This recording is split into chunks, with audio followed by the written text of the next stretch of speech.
Hello दोस्तों, हम लोग पिछली क्लास में मेटर्स, एटम्स और मॉलिक्यूल्स के बारे में पढ़ चुके हैं। आज हम लोग मेटर से एक क्वेश्चन देख लेते हैं और दूसरा मेटर के फीचर्स से एक क्वेश्चन देख लेते हैं। तो सबसे पहले हम लोग देखते हैं व्हाट इज़ मेटर। मेटर क्या है? मेटर यानी पदार्थ वह है जो मास जिसका हो और वो जगह घेरे। ठीक है, तो इसमें कौन सा हमारा हो जाएगा? Anything which has mass and occupies space, जो जिसका मास हो यानी वजन हो और वो जगह घेरे यानी कि ऑक्यूपाइज स्पेस। तो हमारा ऑप्शन क्या हो जाएगा? Option number D.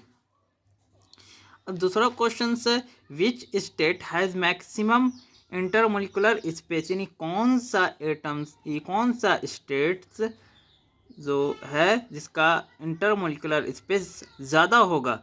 तो इंटरमोलिकुलर स्पेस मतलब एक एटम दूसरे एटम से दूर होगा। तो सबसे ज़्यादा दूर किसका होगा? गैस का होगा। मैक्सिमम इंटरमोलिकुलर स्पेस गैस का सबसे ज़्यादा होता है, तो गैस होगा आंसर।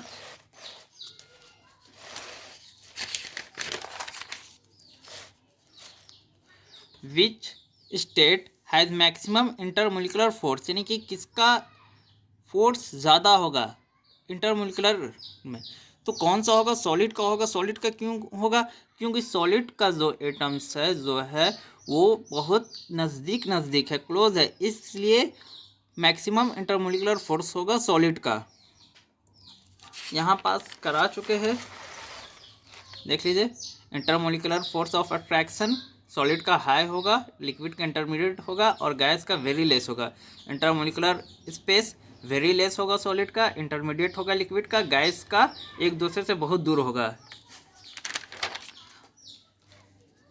एक और क्वेश्चन है, in gaseous states molecules can move, यानी कि गैसियस स्टेट्स में मॉलिक्यूल्स एक दूसरे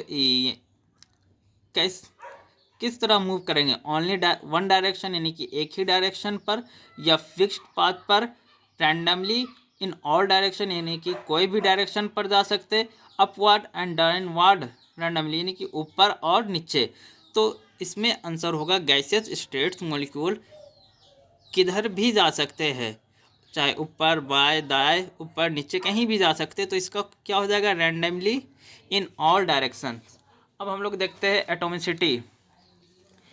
एटोमिसिटी किसे कहते हैं? जितने नंबर ऑफ एटम्स प्रेजेंट होंगे उतना ही एटोमिसिटी होगा। फॉर एग्जांपल ऑक्सीजन में 2 है, 2 ऑक्सीजन है तो 2 हो गया। इसमें क्या है? ग्लूकोज का फॉर्मूला है C6H12O6, यानी 6 कार्बन 12 हाइड्रोजन और 6 ऑक्सीजन।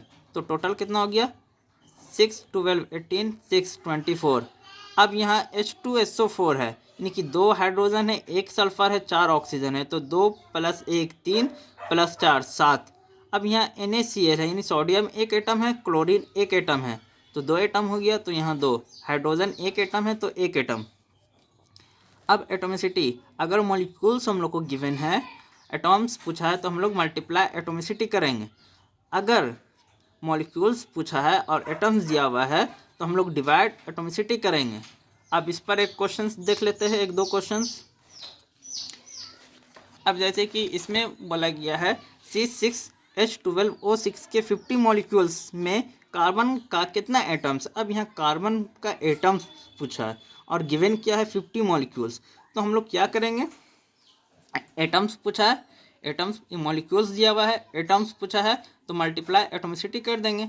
तो एटोमिसिटी कितना है कार्बन का एटोमिसिटी 6 है, तो क्या हो जाएगा? 50 × 6, जो आंसर निकलेगा उतना एटम्स हो जाएगा कार्बन का। ठीक है, फॉर एग्जांपल कितना होगा? 300 एटम्स ऑफ कार्बन। कार्बन का 6 है, कार्बन का 6 आ गया और मॉलिक्यूल 50 था तो मल्टीप्लाई कर दिए, क्योंकि यहाँ एटोमिसिटी को मल्टीप्लाई किया है, मॉलिक्यूल को मल्टीप्लाई किया एटोमिसिटी से, तो एटम्स निकल गया। अब यहाँ पास हम लोग देखेंगे, एटम्स दिया हुआ है, मॉलिक्यूल्स पूछा है तो डिवाइड करेंगे। फॉर एग्जांपल यहाँ कार्बन 60 एटम्स कार्बन का दिया हुआ है, यानी कि 60 एटम्स दिया हुआ है, एटम्स गिवन है 60 और क्या है, तो बस एटोमिसिटी से कर देंगे हम लोग डिवाइड।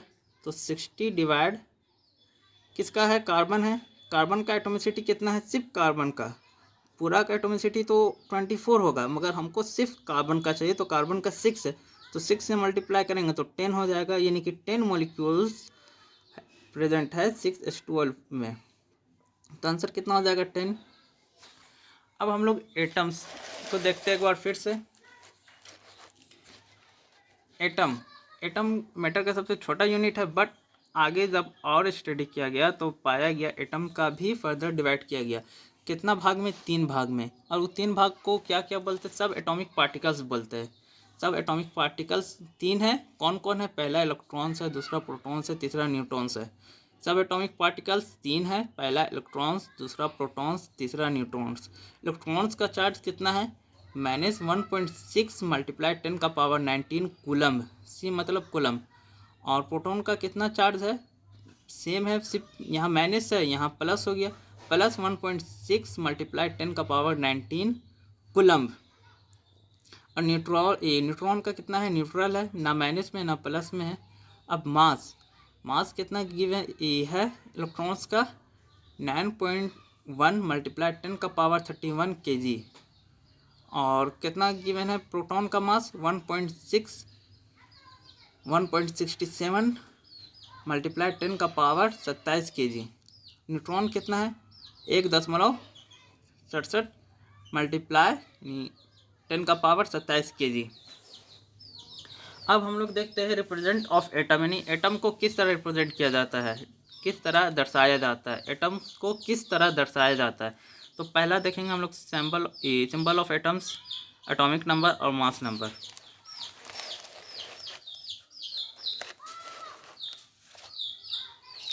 अब यहाँ पास मान लीजिए यहाँ X लिखा हुआ है, यहाँ पास कोई एलिमेंट है, सोडियम हो सकता है, कार्बन हो सकता है, ऑक्सीजन हो सकता है, हीलियम हो सकता है, नियोन हो सकता है, कोई भी एटम्स मान लीजिए।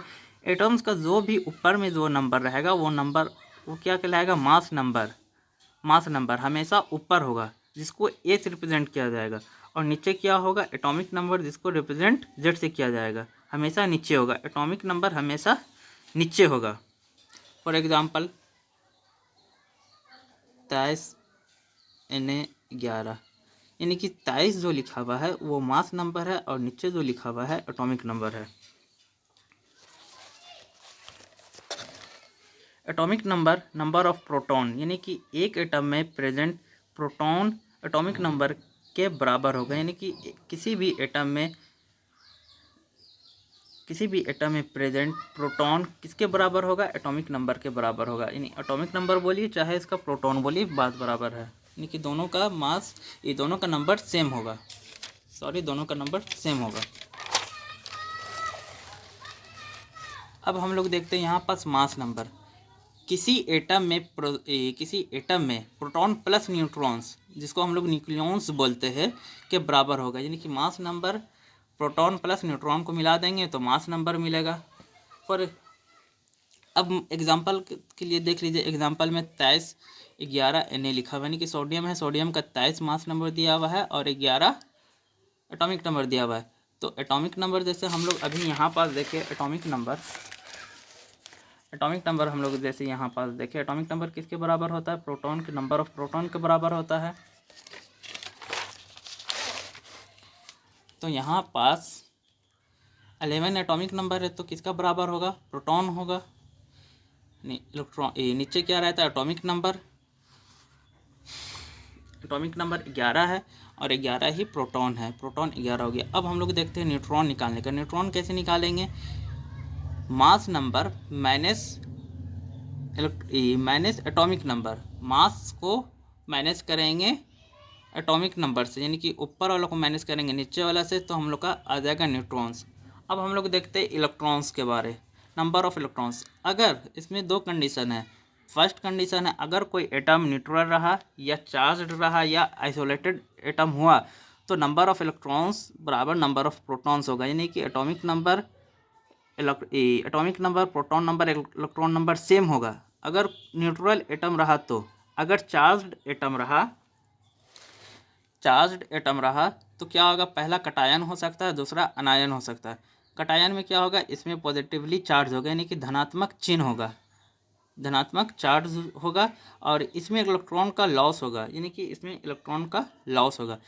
और अनायन में क्या होगा, अनायन में नेगेटिवली चार्ज होगा और इसमें इलेक्ट्रॉन का गेन होगा। अब कटायन का जो फार्मूला होता है नंबर ऑफ इलेक्ट्रॉन्स निकालने का, तो क्या लिखा हुआ है, नंबर ऑफ प्रोटॉन्स, यानी कि 12 माइनस ये नोड है तो +2, जब इसको हम लोग सॉल्व करेंगे तो -2, क्योंकि इसमें चार्ज हट जाता है तो कितना हो जाएगा, हमारा हो जाएगा 10 इलेक्ट्रॉन। तो इसमें क्या होगा, 12 इलेक्ट्रॉन था तो 2 माइनस हो गया तो 10 हो गया, तो इसमें क्या होगा, इलेक्ट्रॉन का लॉस होगा, तो 2 इलेक्ट्रॉन का लॉस हो गया। अब इसी में देखते हैं हम लोग यहाँ 16 प्लस -2 है नोड में, तो क्या हो जाएगा 16 - 2, तो क्या हो जाएगा हमारा +2, तो क्या हो जाएगा 18, तो क्या हो जाएगा 18 इलेक्ट्रॉन किसका, ऑक्सीजन का। तो ये हो गया एक एग्जाम्पल। अब यहाँ पास लिखा हुआ है chlorine atom differs from chloride ions in the numbers, यानी कि क्लोरीन एटम है और एक क्लोरीन आयंस है, तो क्या डिफरेंस होगा, इलेक्ट्रॉन का डिफरेंस होगा। क्या, क्यों हम लोग इलेक्ट्रॉन्स में ही देख रहे हैं, पॉजिटिव हो या नेगेटिव हो, तो हमारा आंसर कौन सा हो जाएगा, इलेक्ट्रॉन्स। आज के लिए हम लोग इतने ही रखते हैं। एक बार देख लीजिएगा, हम लोगों का मैटर हो चुका है, और क्या हो चुका है, एटम्स हो चुका है, मॉलिक्यूल्स हो चुका है, और आज हम लोग एटॉमिसिटी और रिप्रेजेंट्स ऑफ एटम कर चुके हैं। Thank you.